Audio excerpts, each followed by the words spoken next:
Alizeh talk کے معزز سامعین کو علیزہ کمل کا سلام۔ دوستو، شروع کرتے ہیں آج کی کہانی۔ میرے لیے 3 رشتے آئے ہوئے تھے اور انتخاب مجھ پر چھوڑ دیا گیا تھا۔ بتا نہیں سکتی ان دنوں کتنی پریشان تھی۔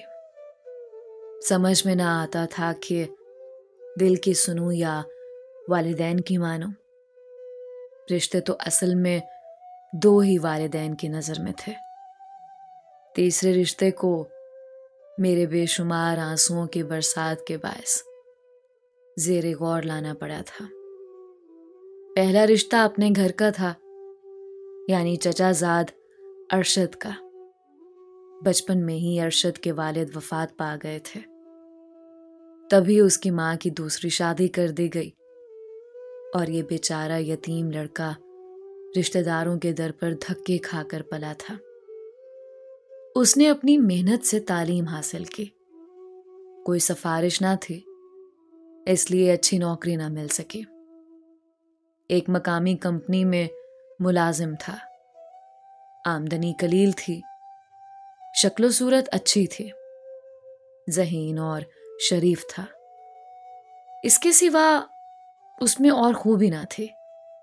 بچپن میں یتیم ہو جانے کے باعث خاندان بھر میں کسی کے دل میں اس کے لیے جگہ نہ تھی۔ بس پھپھو کا رونا دھونا اور ابا جان کے آگے دوپٹہ پھیلا کر التجا کرنا کہ یتیم ہے، مرحوم بھائی کی نشانی ہے، تم اس کو گلے سے لگا لو، تم نہ خیال کرو گے تو اور کون اس کو عزت دے گا؟ اس غربت میں کون داماد بنائے گا؟ ابا جان نے پھپھو کا دل رکھنے کو اس رشتے کو ملحوظ خاطر رکھ لیا، ورنہ سبھی جانتے تھے کہ ارشد کا 1% بھی چانس نہیں ہے۔ دراصل پہلا نمبر تو مجیب کا تھا۔ یہ ایک نہایت کامیاب اور دولت مند تاجر تھا۔ بیرون ملک بہت بڑا کاروبار تھا۔ 1 ماہ کے دوران 2 بار باہر کے ملکوں آنا جانا رہتا تھا۔ مجیب خوبصورت تھا، بہت سی اور خوبیاں بھی اس میں تھیں۔ والد صاحب کے بزنس پارٹنر کے توسط سے اس کا تعارف ہوا تھا۔ ہمارے گھر والے سبھی اس کی دولت اور خوبصورتی پر بچ گئے تھے، چاہتے تھے کہ یہی باحیثیت اور بارسوخ شخص اس گھر کا داماد بنے۔ میرے تمام گھر والوں بہن بھائیوں کا ووٹ اسی کی طرف تھا، اور سب سے انچاہا رشتہ اس نوجوان کا تھا جس کا نام مدثر تھا، جو میرا پسندیدہ شخص تھا۔ میں اسے ساری دنیا سے زیادہ چاہتی تھی۔ میں ہر صورت اس کو پانا چاہتی تھی اور اس کی ہو جانا چاہتی تھی۔ مجھ کو ایسا لگتا تھا کہ اگر ہم دونوں اس دنیا میں ایک نہ ہو سکے تو میں مر جاؤں گی۔ تبھی رو رو کر پاگل ہو رہی تھی۔ کھانا پینا، ہنسنا بولنا سب چھوڑ دیا تھا۔ اتنی نحیف ہو گئی کہ مدت کی بیمار لگنے لگی۔ میری حالت دیکھتے ہوئے والدہ نے ابا جان کو سمجھایا تو انہوں نے اس رشتے کو بھی دوسرے رشتوں کے ساتھ زیر غور رکھنے پر آمادگی ظاہر کرتے، ورنہ وہ مدثر کا نام بھی سننا گوارا نہیں کرتے تھے۔ جب کئی رشتے میں نے مدثر کی خاطر ٹھکرا دیے اور رشتے آنا بند ہو گئے تو ابا نے دھمکی دی کہ اگر فضا نے شادی کے لیے ہاں نہ کی تو وہ خودکشی کر لیں گے اور مجھے بھی گولی مار دیں گے۔ فضا کو ان 3 رشتوں میں سے کسی ایک کا انتخاب 15 دن میں کر کے مجھے بتانا ہوگا۔ انتخاب تو میں کر چکی تھی، مدثر بھی راضی تھا، مگر وہ اب بھی اس شرط سے ہچکچا رہا تھا کہ پہلے اس کے والدین ہمارے گھر آ کر رشتہ طلب کریں۔ محض لڑکے یا اس کے کسی اور رشتہ دار کے رشتہ طلب کرنے پر ابا جان اپنی لڑکی کا ہاتھ اس کے ہاتھ میں نہیں دے سکتے تھے، اور مدثر کا مسئلہ یہ تھا کہ اس کا نکاح اس کی چچا زاد سے بچپن میں طے ہو چکا تھا۔ اور وہ مجھ کو اپنی یہ مجبوری کالج کے زمانے سے ہی بتا چکا تھا۔ پھر بھی میرے دل نے اسی کو قبول کیا اور اپنا سب کچھ مانا، کیونکہ میں فرسٹ ایئر سے ہی اسے اپنے من میں بسا چکی تھی۔ وہ گاؤں کا رہنے والا تھا اور شہر میں پڑھنے آیا ہوا تھا۔ اس کا قیام یہاں اپنے ایک دوست کے پاس تھا۔ اس کا کہنا تھا کہ وہ 8ویں کا طالب علم تھا جب اس کا نکاح اس کی چچا زاد سے کرا دیا گیا تھا۔ وہ اس سے اب شادی نہ کرے گا اور جب اپنے پاؤں پر کھڑا ہو جائے گا تب رخصتی کرا کر لانے کی بجائے اپنی منکوحہ کو طلاق دے دے گا۔ بہرحال کہتے ہیں نا کہ محبت اندھی ہوتی ہے، بس مجھ کو بھی یہ رکاوٹیں محبت کے سمندر میں تنکے کے برابر لگتی تھیں۔ پرواہ نہ تھی کہ اس سے شادی ہو گئی تو آگے کیا انجام ہوگا۔ بس یہی جنون تھا کہ کسی طرح اس کی دلہن بن جاؤں۔ جب والد نے خودکشی کی دھمکی دی تو میں ڈر گئی۔ اپنے مرنے کا اتنا غم نہ تھا، ابو کی زندگی پیاری تھی، اس لیے میں نے کہہ دیا کہ 1 ہفتے سوچنے کا موقع دے دیں۔ میں جلد ہی تینوں رشتوں پر سوچ بچار کے بعد کسی ایک کا انتخاب کر کے اپنی مرضی سے آگاہ کر دوں گی۔ انتخاب کیا کرنا تھا؟ یہ تو ماں باپ کو بہلانے والی بات تھی۔ اصل مسئلہ تو یہ تھا کہ میں مدثر کو چاہتی تھی اور گھر والے مجیب کا رشتہ قبول کرنا چاہتے تھے۔ کئی دنوں سے یہی چل رہا تھا۔ جب میں مدثر کا نام لیتی تو سبھی سمجھانے بیٹھ جاتے کہ دیکھ لینا اس کا تمہارا نباہ نہیں ہو سکے گا۔ دور کے ڈھول سہانے، وہ دیہاتی پس منظر سے ہے، وہ ہمارے ہم پلہ کہاں ہے، اور سونے پر سہاگا کہ اس کا اپنے چچا کی لڑکی سے نکاح ہو چکا ہے، اب نہیں تو بعد میں اپنی منکوحہ کو تمہاری سوتن بنائے گا۔ یہ دیہاتی رشتہ داری اور برادری سسٹم میں جکڑے ہوتے ہیں، بچپن کے نکاح نہیں چھوڑا کرتے، اور وہ تمہاری خاطر اسے طلاق نہیں دے رہا۔ نادان، اسی سے جان لو بعد کی زندگی کیسی بٹی ہوئی ہوگی۔ ادھر مدثر کا کہنا تھا ہر طرح کی قسم لے لو، میں فضہ سے شادی کے بعد اپنی چچا زاد کو طلاق دے دوں گا۔ ابھی اس لیے نہیں دے سکتا کہ والدین اور چاچا میں زمین کا جھگڑا چھڑ جائے گا تو میری یہاں شادی کھٹائی میں پڑ جائے گی۔ ساری برادری ایسی دشواریاں کھڑی کر دے گی کہ میری شادی ناممکن ہو جائے گی۔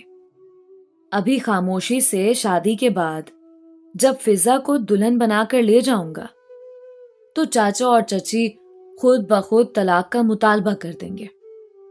تبھی میرے لیے بچپن کے اس نکاح سے گلو خلاصی آسان ہو جائے گی۔ جب مدثر یہ سب باتیں کر کے میرے گھر والوں کو قائل کر لیتے تو آخر میں امی سینہ کوٹ کر کہتی، ہائے ہائے، یہ کیسی سنگ دل لڑکی پیدا ہوئی ہے۔ اپنی جیسی ایک عورت پر ظلم ڈھاتے ہوئے اس کا کلیجہ نہیں کانپتا۔ اس غریب کی ہائے پڑے گی تو یہ بھی کہاں سکھی رہ پائے گی۔ کسی کی سیج پر پاؤں رکھنا کوئی آسان بات تھوڑی ہے۔ تب میں ساری باتیں سن کر پوری جان سے لرز جاتے اور کچھ نہ سوچتا تو رونے بیٹھ جاتے۔ 6 دن گزر گئے۔ ابا جان کو 7ویں دن فیصلے سے آگاہ کرنا تھا۔ گویا یہ کہنا تھا کہ اچھا بابا، جس سے شادی کر دو۔ مدثر میں تو آپ لوگوں کو 100 عیب ہی نظر آتے ہیں۔ کل کلاں آپ لوگوں کے قیاس سچے ثابت ہو گئے تو مجھے پھر کب اپنے گھر آنے دو گے؟ پتا تو تھا کہ ارشد کو یہ لوگ اس قابل نہ جانتے تھے کہ داماد بنے۔ اس کے حق میں فیصلہ کرنے سے بھی نراس ہوئی جا رہی تھی۔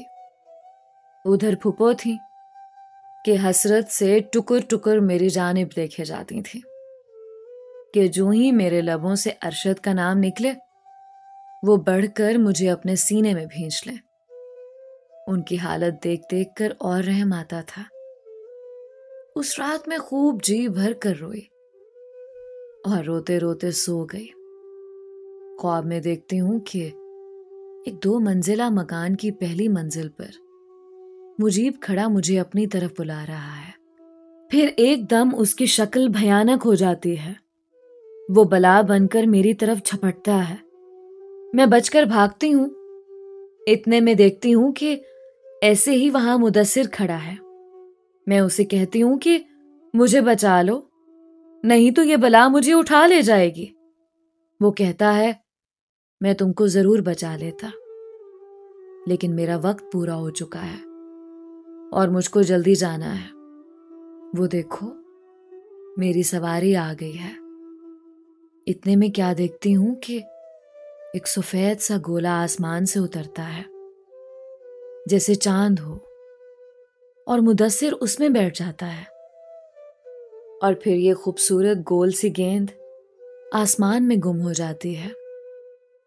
تب سامنے ارشد کی شکل نظر آتی ہے۔ اس کے ہاتھ میں پھولوں کا ہار ہے اور وہ آگے بڑھ کر ہار میرے گلے میں ڈال دیتا ہے اور میرا ہاتھ پکڑ کر کہتا ہے اب تم کو میرے ساتھ ہی چلنا ہے، اسی میں بھلائی ہے۔ تبھی میری آنکھ کھل جاتی ہے۔ جب میں بیدار ہوئی تو فجر کی اذان میرے کانوں میں پڑی۔ عجیب سا خواب تھا۔ تمام جسم پسینہ پسینہ ہو رہا تھا۔ میں بالکل بے جان سی بستر پر پڑی تھی۔ ایسا لگتا تھا اتنے دنوں کی پریشانی کا حل خدا نے خود ہی بتا دیا تھا۔ میں نے فجر کی نماز پڑھی اور دعا کی کہ اے اللہ، میرا یہ خواب سچا ہے اور تیری طرف سے صحیح فیصلے کی رہنمائی کے لیے ہے، تو مجھے حوصلہ اور صبر دے کہ میں مدثر کو بھول جاؤں اور تیری رضا پر راضی ہو جاؤں، کہ تیری رضا میں راضی ہونے سے ہی انسان کو اپنی مرادیں اور منزل مل جاتی ہے۔ مجھ کو اب سکون چاہیے اور کچھ نہیں۔ سکون پا لینا ہی میری منزل ہے۔ میں نے رو رو کر یہی دعا کی اور آنکھیں بند کر کے لیٹ گئی۔ 1 گھنٹہ اسی عالم میں پڑی رہی۔ رفتہ رفتہ مجھ کو محسوس ہوا کہ میری سوچنے سمجھنے کی قوت واپس آ گئی ہے اور مجھ کو سکون آتا جا رہا ہے۔ اتنے میں پھوپھو میرے لیے ناشتہ لے آئیں۔ بولی بیٹی غمزدہ نہ ہو، جو تو فیصلہ کرے گی ہم کو منظور ہوگا۔ ہم بس تجھے خوش دیکھنا چاہتے ہیں۔ اگر تم کو ارشد پسند نہیں تو کوئی بات نہیں، مگر میں دیکھ رہی ہوں تم کئی دنوں سے مرجھائے رہنے لگی ہو۔ اپنے دل کی بات مجھ سے کہہ دو، میں تمہارے والد کو سمجھا دوں گی۔ میں نے بے اختیار پھوپھو کا ہاتھ پکڑ کر لبوں سے لگا لیا کہ ان ہاتھوں سے وہ میرے لیے ناشتہ بنا کر لائی تھی اور مجھے پریشان دیکھ کر تسلی دے رہی تھی۔ میں نے کہا ہاں پھوپھو، میں آپ کو اپنے دل کی بات کہتی ہوں۔ آپ ابا جان سے کہہ دیجئے کہ مجھے پہلے دونوں رشتے پسند نہیں ہیں۔ مجھے ارشد اور آپ پسند ہے، بس یہی میری مرضی ہے اور یہی میرا اندیا ہے۔ میرے فیصلے پر سبھی گھر والے حیران رہ گئے۔ ان کا خیال تھا کہ مدثر کے مقابلے میں اب بھی اگر میں کسی کا انتخاب کروں گی تو وہ مجیب ہوگا۔ پھپھو سے امی ابو نے یہ کہہ رکھا تھا کہ 3 رشتے ہیں، ان میں جس کا انتخاب ہماری فضا کرے گی ہم اس کی پسند کو ملحوظ خاطر رکھیں گے اور اس پر اپنی مرضی کو زبردستی مسلط نہ کریں گے۔ یہ انہوں نے اس لیے کہا تھا کہ سانپ بھی مر جائے اور لاٹھی بھی نہ ٹوٹے۔ اماں کے تو پاؤں زمین پر نہ ٹکتے تھے اور میری حالت ایسی تھی